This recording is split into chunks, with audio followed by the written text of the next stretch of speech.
The Beaches podcast is going to give you everything you want to know about a beach before you go there. I hope you enjoy the show. Be sure to check out our website, www.sandee.com. Without further ado, let's get into the show. Hey everyone, welcome back. Today we're diving deep, pardon the pun, into something I think we all secretly dream about. Beaches. Beaches. Who doesn't love a good beach? Sign me up. Right. But these aren't just any beaches. Today we're talking about Bermuda and all the unique things that make these beaches so special. We'll uncover hidden connections, starting with the sand itself. It's pink. Pink sand beaches. Okay, I'm intrigued, I have to admit. Then we'll go beyond the shoreline.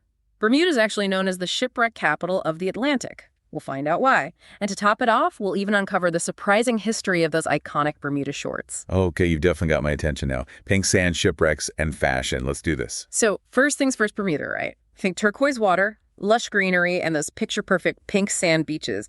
But how is pink sand even possible? What makes it that way? Well, it's all about these tiny little creatures, foraminifera. They're single-celled marine organisms that live on the reefs. Foraminifera, say that 3 times fast. I know, right? But they're actually pretty amazing. They build these intricate shells, and get this, their shells are pink, or, well, reddish pink. And when they die, those shells get broken down and mixed in with the regular sand, the coral fragments, everything. And that's what gives the beaches their iconic pink hue. So every time you walk on a pink beach in Bermuda, you're walking on millions of tiny shells. Pretty much. It's like a giant graveyard, but beautiful, It definitely adds a new layer to the whole walking barefoot on the beach thing. Makes you appreciate the little things, or in this case, the tiny, tiny things. Exactly. It's all connected. Speaking of connected, let's dive a little deeper, literally. Bermuda is known as the shipwreck capital of the Atlantic for a reason, right? What's with all the shipwrecks? Well, it's a combination of factors, really. First, you've got those treacherous reefs we talked about. They're often hidden beneath the surface, so they're a hazard for ships, especially in bad weather. Yeah, and I imagine navigation wasn't always so simple back in the day, right? Exactly. And then you add in the Gulf Stream, which runs right past Bermuda. Those currents are incredibly strong. So put it all together, strong currents, shallow reefs, maybe a little navigational error. And you've got a recipe for, well, disaster, unfortunately. Centuries of history just lying on the ocean floor. That's incredible. And a little eerie, too, don't you think? Absolutely. It's like a time capsule down there. All these stories just waiting to be uncovered. A diver's paradise. Now, for something completely different, but still connected, let's talk about those Bermuda shorts. They seem like such a fashion statement now, but I bet there's more to the story. Oh, absolutely. It's a classic example of necessity breeding invention, or in this case, style.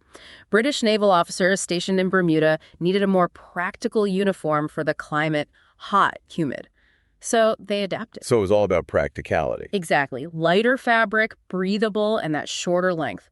Much more comfortable for navigating the island heat. And somehow, those practical shorts became iconic. They did. What started as a functional uniform became synonymous with a relaxed island lifestyle. It's funny how these things happen. So from pink sand made of tiny organisms to shipwrecks frozen in time and shorts that went from practical to iconic, Bermuda's really a melting pot of nature, history, and culture. It just goes to show, how intertwined everything is. The environment shapes the culture, the traditions, even the fashion. It makes you wonder, what other unique quirks can we trace back to Bermuda's geography?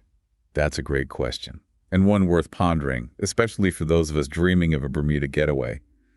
For today, though, we're out of time. But thank you so much for joining us on this deep dive. It's been a pleasure. Until next time. Thanks for listening to the show, and be sure to tune in next week for your favorite episode about some of the best beaches and beach information in the world.